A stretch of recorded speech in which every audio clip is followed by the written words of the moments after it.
and welcome to Your New Jersey. I'm Lisa Marie Falbo. On today's show, with football season in full swing, we meet TCNJ alum Tony Sorrentino, whose coaching is taking the NFL by storm. But first, we welcome back Jeff Vasser, CEO of NJ Tourism, to discuss all of the fun fall happenings throughout the Garden State. Jeff, welcome to the show. Great to be back with you for another season. Another season. It's always wonderful to be here with you. And we are talking about the best season. Obviously, summer is awesome with the Jersey Shore and everything, but there's just something so special about New Jersey in the fall. You're absolutely right. And fall's the time when we really live up to our namesake of the Garden State. With more than 750,000 acres of farmland, we offer so much in the way of agritourism, which people really love, getting into the mode of apple picking and pumpkin picking and hay rides and farm visits. It's a really cool time of year. And people don't realize also that through the end of October, that's still peak Jersey tomato season. So people are big fans of Jersey tomatoes, and you can still get them through the end of October. It's a great time of year for sure. Yeah. And the tomatoes came in later this year, too. At least I found in my garden. Everybody's got a different taste. I was more of a corn guy, and I loved stopping at the farm stands. But yeah, I think you might be right from what I've heard from some of my colleagues that it does change. But that's the beauty of the change of seasons. Every year is different. It's kind of like a different vintage of wine.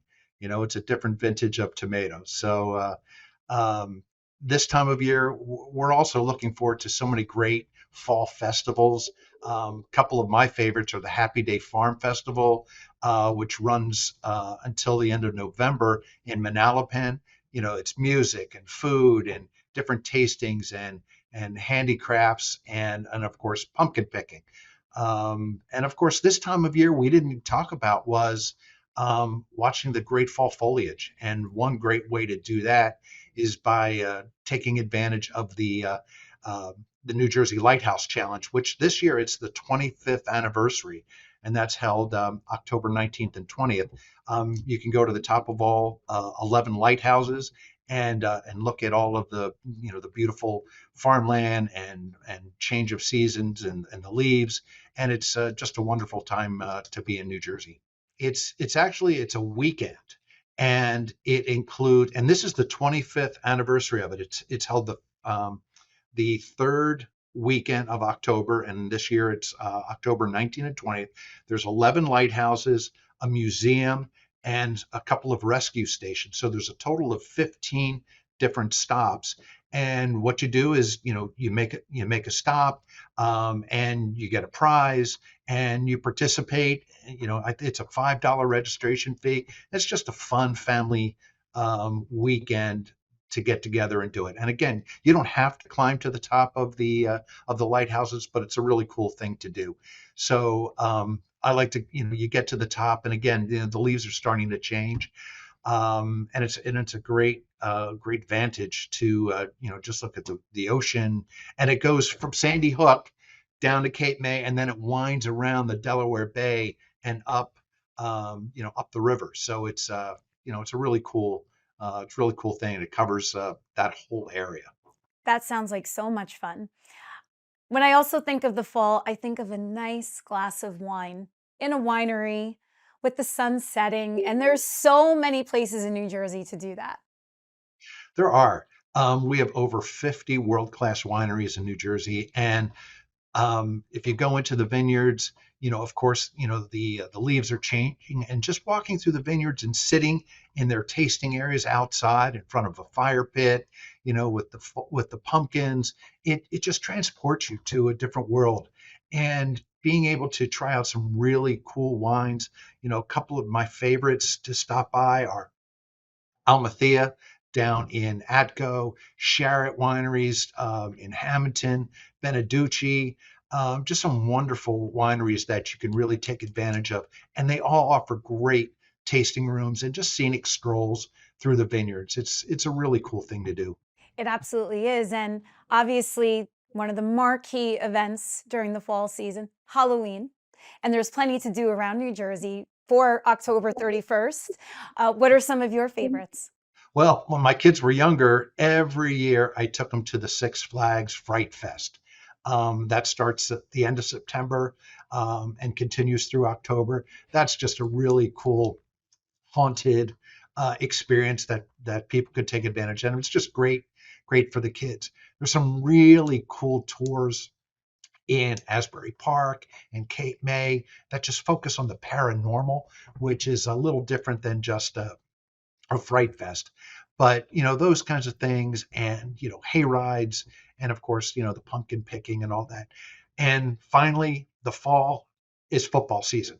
So whether it's high school or going up to MetLife Stadium, football is just king in New Jersey, and fall's a great way to experience it. What about looking forward to Thanksgiving?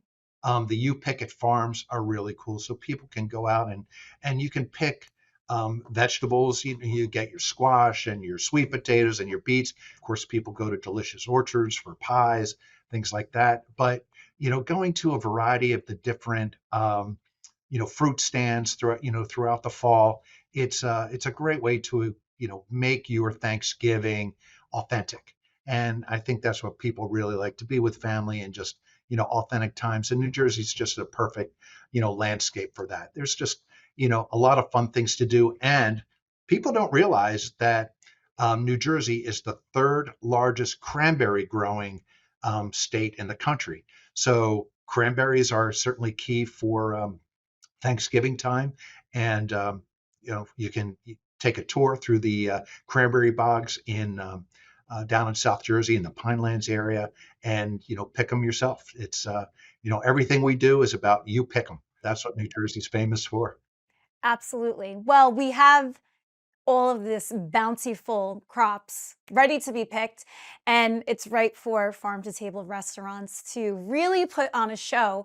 Are there some new ones that have popped up on the scene? I mean, a lot of the great restaurants and the restaurateurs that have moved over from New York City have partnered with farms. And any of the farms you go to and any of the restaurants that you go to nowadays, are really going to push the fact that they have partnered with local farms, and they're putting it together and creating a local produce experience. And that's what farm to table really is about. But people know about our subs and the saltwater taffy and the Italian hot dogs, and of course our world class pizza. And we are the capital of diners. But people don't really appreciate how New Jersey ranks as far as fine dining. And the fine dining experience really takes advantage of the fact that New Jersey is such a diverse state. So you're going to have Japanese, Italian, Indian, and of course, Brazilian and Cuban food. Some of my favorites, the highlights are, of course, the Ironbound District in Newark, famous for its Spanish and Portuguese restaurants. What I really just discovered was Little Istanbul in Patterson. And it's just a type of food and cuisine I never really experienced. People don't realize all of the great offerings that we have, and a lot of these guys like to partner with their local farmers to make sure that they're getting the freshest ingredients and being as low impact on the environment as they can. You can get a lot of information about these things on our website, such as which is visitnj.org. We love to talk about the Anthony Bourdain Food Trail. And that's where, the late chef, highlighted a lot of the experiences he had as a kid and some of his favorite places that he went to throughout New Jersey. So you could check out that food trail. Our New Jersey Brews Trail is really cool. There you can, enroll, and you get prizes for the more breweries that you visit. So, check that out on our website. That's a really cool thing to do. And of course, wineries and breweries, they're partnering with restaurants as well. It's a really cool thing to do. And but to get back to your original question, one of my favorites is Beach Plum Farm in Cape May. And then I just discovered the Glenwood Mountain, which is in Sussex County, another really cool farm to table restaurant that I recently discovered. Oh, that's great. And Obviously, you're working every angle of the state. You mentioned Cape May and Sussex County in the same breath, but that's the beauty of New Jersey. You could do it in one day. You can, and I try to be fair to everybody and be neutral. But that's the beauty of New Jersey. Whether you're south, central, or north, there's something for everybody. And the quality of the restaurants, the wineries and breweries have really taken a step up in recent years. So, looking ahead to the holiday season and going into 2025, what is tourism working on? What are your key initiatives? As we approach winter, we're focusing on indoor activities as well as, taking advantage of the outdoor um, winter festivals that Sussex County offers, and the skiing and the ice skating and outdoor mountain experiences that Sussex County offers. But we're telling people about American Dream, to take advantage of wonderful experiences such as that. We're also encouraging people to get outside and go experience some of the downtown main streets, and whether it's Collingswood or Lambertville or Red Bank. There's some really cool towns that just really light up, pardon the pun, during Christmas time. And of course, Cape May is just a wonderful city that just really embraces the holiday season. So we tell people, to go down there and really take advantage of it. And then, of course, the crown jewel of New Jersey tourism is Atlantic City, whether it's for dining or entertainment, or trying your hand at a table. Atlantic City has something for everybody. But long term, our focus now is World Cup. Soccer is going to be here, and the world is going to be here in less than 2 years. Next summer, we're going to have some of the club competitions as well as Premier League games. And then, of course, during 2026, it's the 250th anniversary of America. So we're doing a lot of things to promote those Revolutionary War sites, because as you and I have talked about in the past, New Jersey has more Rev War sites than any of the original 13 colonies. And we need to get the word out. And it's going to take 2 years to get people to think about New Jersey and not Massachusetts, Virginia, or Pennsylvania, for the headquarters of the Revolutionary War and what it led to. You're doing such a great job, though, getting the word out to the surrounding states and even internationally about New Jersey. I mean, all summer I saw your whole vehicle and your activation go to Baltimore and New England, and so you're setting the stage for people to come here in a big way, I think. We are. We're trying to make a bold statement that New Jersey is here, and we're vying for your business. And we're going to make sure that you have a wonderful experience when you come here. And check us out at visitnj.org for all the information you need to put together your New Jersey visit. Jeff, it's always a pleasure having you on here. Thank you so much, and we'll see you soon. I look forward to it. Thanks. Fall is the best season here in the Garden State, not just for the gorgeous weather, but because it's football. Parsippany-born TCNJ alum, now NFL wide receiver coach for the Minnesota Vikings, Tony Sorrentino is here to talk some shop. Tony, welcome to the show. Thanks for having me. Excited to be here. I am so excited. We go back years and years. Your dad was my gym coach at Hanover Park, and he's still a legend there, which we'll touch on later on. But let's start with you and how the Garden State helped shape your football career. My dad really started it all being a head football coach at Hanover Park. It's where I fell in love with football. The relationships he made with his players, it just made me want to be a football coach. I knew I played as long as I possibly could, and I knew that coaching was always going to be, my path and my future. So, and doing it in New Jersey obviously was a blessing. So I've talked to NFL coaches, but I never actually got to ask, because it's just such an intriguing profession. How does one even get started to break into the NFL? No, that's a great question. Another Hanover Park alum, Jed Fish, really, catapulted my career. He brought me on when he was the office coordinator at University of Minnesota. Ironically, I'm back in Minnesota, but no connection. He brought me in 2009 to the Gophers, and my career kind of took off from there. I stayed in college for a little bit, and then he got an opportunity to be the offensive coordinator of the Jacksonville Jaguars and brought me with him. So we were able to go from college, went from Minnesota to the University of Miami in Florida, then to Jacksonville, and he brought me with him. And, that's a bond and a friendship that I can never forget for bringing me to the NFL. And it's been awesome. It's been a wild ride, but it's been awesome. So is that the way you get in, though? It's just meeting one person with the connections, then you just move your way up? Yeah, I think, I say it a lot, especially to younger coaches. It's who you know when you know them, if that makes sense. I mean, I didn't play in the NFL. I played Division III football and took it as far as I could.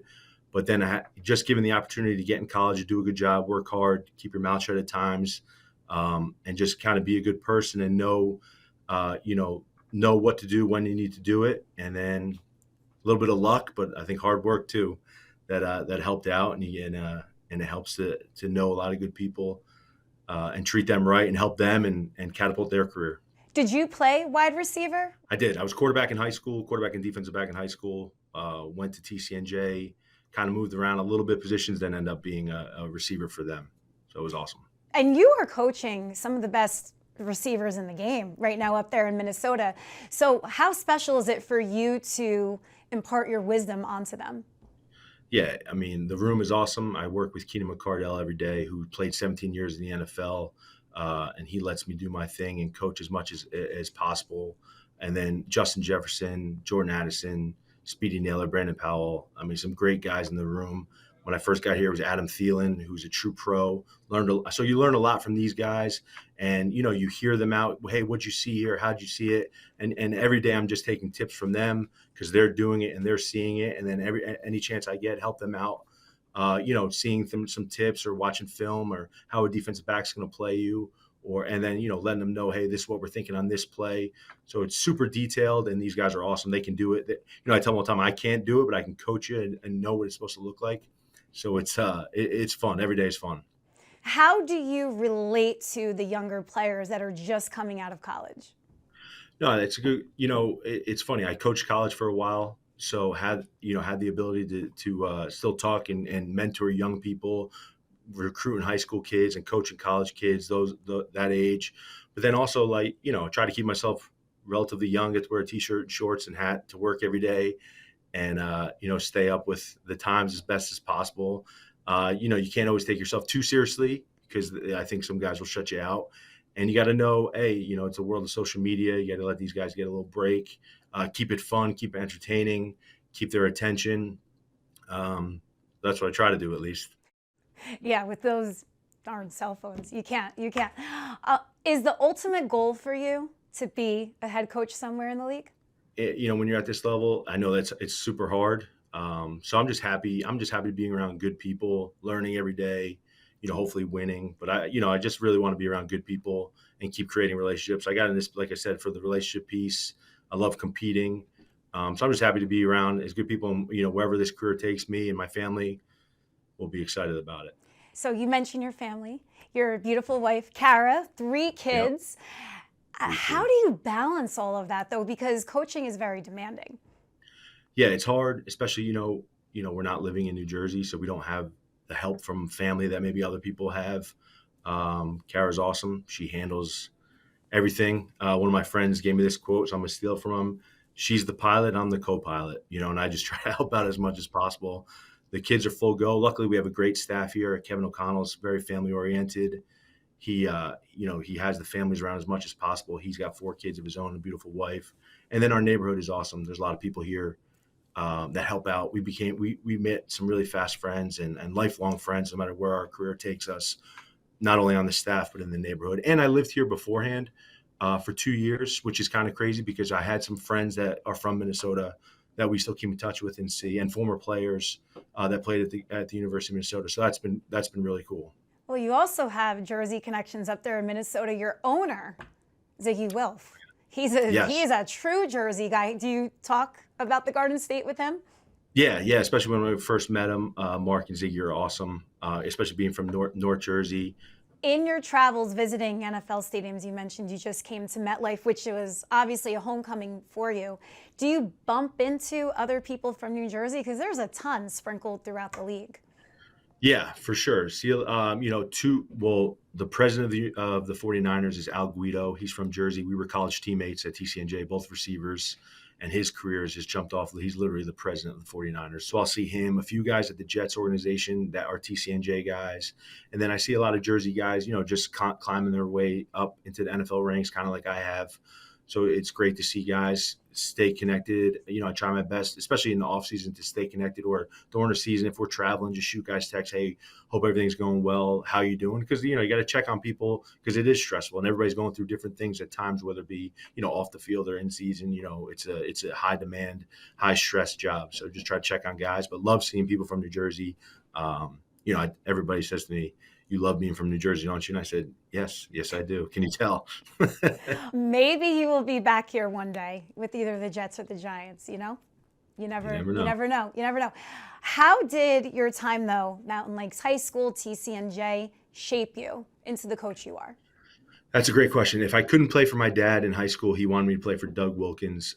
So my parents actually paid for me to go to Mountain Lakes, paid tuition. There's a couple opportunities growing up, whether it be like Del Barton, Hanover Park, Parsippany Hills, but Mountain Lakes was probably the best choice for me. And it really it helped me grow up and understand, education is important, and, getting good grades is important. And I was able to play 3 sports, football, basketball, lacrosse. Then I had an opportunity to go to the TCNJ where my dad played. It was Trenton State at that point. Really good academic school, good football. Played for Eric Hamilton for 4 years. Developed lifelong relationships, not only at Mountain Lakes, but also at TCNJ, and kind of understood, being what a student athlete was all about. Playing 4 years, graduating in 4 years. And I got into coaching, honestly. Once you get 60 credits in New Jersey, you can substitute teach and coach. So I coached middle school basketball down in Central Jersey and lacrosse in Central Jersey as a junior in college. So I started my coaching career, at 20 years old, which was good. And this is my 20th year coaching football. Once I stopped playing, I started coaching. My first year was coaching for my dad. Mountain Lakes, TCNJ, focus on the academic piece as well as the athletic piece really helped, shape who I am, besides my mom and dad and my sisters. Well, we mentioned your dad at the top of the segment, Coach Sarr. He was my gym teacher at Hanover Park High School, and he is still a legend there. I mean, you were just talking about when the Giants came, Coach was there with some of his players. I mean, they won that championship in 1990. So educate our audience on that season. Yeah, only state championship at undefeated state championship at Hanover Park. They were 11-0. I mean, some great players: Frank Franco, Joe Philippone, Doug Swart, Anthony Westby, and countless other guys. So my dad's cousin, my second cousin Carl, was also on the staff, and every year since then they've gone out to his house. He lives in Pennsylvania, and the guys and my dad and Carl watch the NFC AFC Championship weekend. So for however many years it's been, they go out every year and watch it. So they just keep that connection. My parents are down the shore now in Worthy Beach, and all those guys come down, see them all the time. Frank Franco, who played for my dad, one of the best players in the history of Hanover, the best player in the history of Hanover Park, picked them up and brought them to the Giants game. I was able to go out and see them while they were tailgating pregame.